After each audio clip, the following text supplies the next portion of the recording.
Okay, my name is Jacob Metters, printmaker, artist, and live here in Phoenix, Arizona.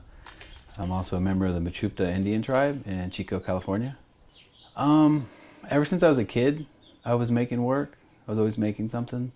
So it never crossed my mind that this is something that all of a sudden I would want to do in life. It's just something that I always did. I think it wasn't until I was in my early 20s to mid 20s that I just really decided I'm going to make this a career and make this, completely, part of what I do and how I get through life as a professional. He was in high school and he is dyslexic and people didn't really realize he was, so his grades weren't A's and B's. And so when he wanted to go to art school, they pretty much told him that he couldn't. His grades weren't good enough. But there was a professor in Santa Fe who really liked his work and wanted him to come there to go to college. And even with a little push from professors that really saw his talent, he still wasn't able to. So he waited till later in life to actually pursue the art field as far as in school. But he still was doing exhibits and stuff on his own, and people were acknowledging that. I'd like to be as much as unpredictable as possible, so I'm always trying to mix it up. I like to use bird imagery of birds for the most part, because it's a direct correlation to our regalia. Also, Northern California, Maidu, Mechoopda, we in the past it was a staple of food for us. So it was a way of living, and we depended on these birds. And we also had them in our stories, so it was a big part of our culture. So I like to use the bird imagery to kind of reflect that.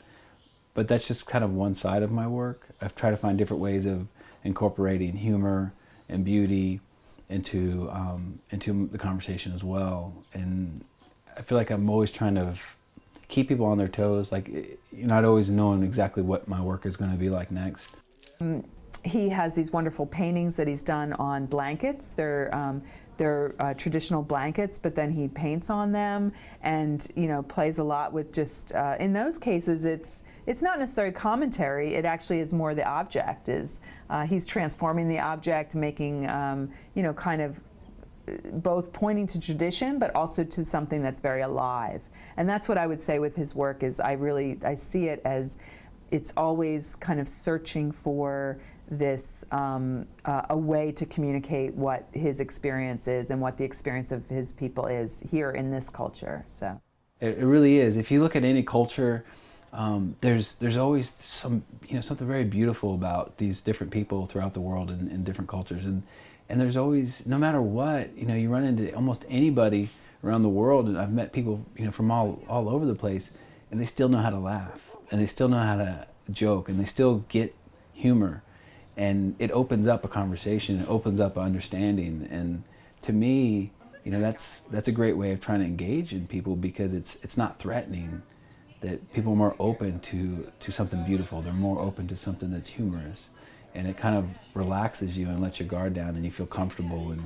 And I find that that's important in work. Like, you have to bring some of that across the table so people can relax and be engaged in the dialogue that you have.